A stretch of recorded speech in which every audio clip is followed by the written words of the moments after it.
ഈശോയിൽ സ്നേഹമുള്ള സഹോദരങ്ങളെ, കഴിഞ്ഞ ദിവസം ചിക്കാഗോയിലെ സീറോ മലബാർ സഭയുടെ ദിവികാരുണ്യ കോൺഗ്രസ്സിൽ ബഹുമാനപ്പെട്ട ദാനിയേൽ പൂവനത്തിലച്ചൻ എമ്മാവൂസിലേക്ക് പോയ ശിഷ്യന്മാരെക്കുറിച്ച് പ്രതിപാദിക്കുന്നത് കേട്ടു. അതിൻ്റെ സത്യാവസ്ഥ എന്താണ്, ഈശോ സഭയ്ക്ക് എന്താണ് പറഞ്ഞു തന്നിരിക്കുന്നത് എന്ന് നിങ്ങളുമായി പങ്കുവയ്ക്കാനാണ് ഞാൻ ആഗ്രഹിക്കുന്നത്. അച്ഛൻ പറഞ്ഞു, അത് വിശുദ്ധ ജോസഫിൻ്റെ സഹോദരനായ ക്ലോഫാസും അദ്ദേഹത്തിൻ്റെ ഭാര്യയുമാണെന്നേ. അത് സത്യമല്ല.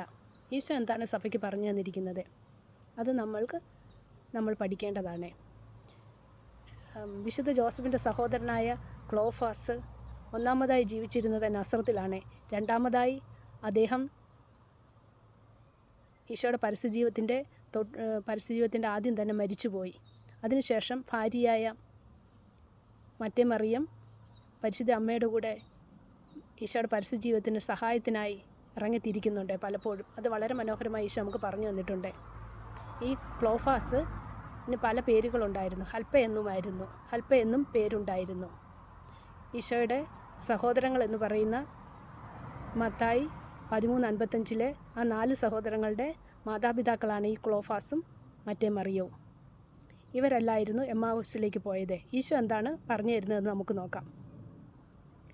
എമ്മാവൂസിലെ സിനഗോഗ് തലവൻ്റെ മകനായ ക്ലെയോഫാസും അദ്ദേഹത്തിൻ്റെ ഭാര്യയുടെ അപ്പനായ ശിമിയോനുമാണ് എമ്മാവൂസിലേക്ക് പോയ ശിഷ്യന്മാർ എന്ന് ഈശോ നമുക്ക് പറഞ്ഞു തരുന്നു. എമ്മാവൂസിലെ ഇവർ യേശുവിൻ്റെ 72 ശിഷ്യന്മാരിൽ 2 പേരായിരുന്നു. ഈശോയ്ക്ക് 12 അപ്പസ്തോലന്മാരും കൂടാതെ 72 ശിഷ്യന്മാരും ഉണ്ടായിരുന്നതായി നമുക്കറിയാം. ഈശോയെ ഈ എമ്മാവൂസിലെ സിനഗോഗ് തലവൻ പലപ്പോഴും ക്ഷണിച്ചിരുന്നു.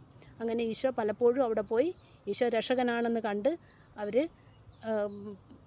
പലപ്പോഴും അവിടേക്ക് ക്ഷണിച്ചിരുന്നു. അങ്ങനെ ഈശോ അവിടെ പോയി പ്രസംഗിച്ചിരുന്നു. അങ്ങനെ ഈശോയിൽ വിശ്വസിച്ച് ഈശോയുടെ 72 ശിഷ്യന്മാരായി തീർന്നവരാണ് ഈ ക്ലെയോഫാസും അദ്ദേഹത്തിൻ്റെ ബന്ധുവും. അപ്പോൾ ഈശോ പറഞ്ഞു തന്ന ഈ കാര്യമാണ് നമ്മൾ സ്വീകരിക്കേണ്ടത്. ഉദ്ധിതനായ ഈശോ അവർക്ക് പ്രത്യക്ഷപ്പെട്ട് അവർക്ക് വചനം പറഞ്ഞു കൊടുത്ത് ആ സിനഗോഗിലേക്ക് പോയി അവിടെ ചെന്ന് അപ്പം എടുത്ത് മുറിച്ച് അവർക്ക് കൊടുത്തു. അവരുടെ കണ്ണുകൾ തുറന്ന് അവരുടെ വചന പ്രഘോഷണത്തിനായി അവരെ ഒരുക്കിയ ശേഷം ഈശോ അപ്രത്യക്ഷമാവുകയാണ്. ഇക്കാര്യങ്ങളാണ് നമ്മൾ സ്വീകരിക്കേണ്ടത്. ഈശോ പറഞ്ഞു തന്ന കാര്യങ്ങൾ.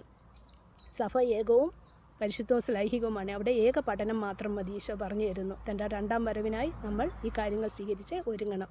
എല്ലാവർക്കും നന്ദി, നമസ്കാരം. ജയ് ജീസസ്, ആവേ മരിയ.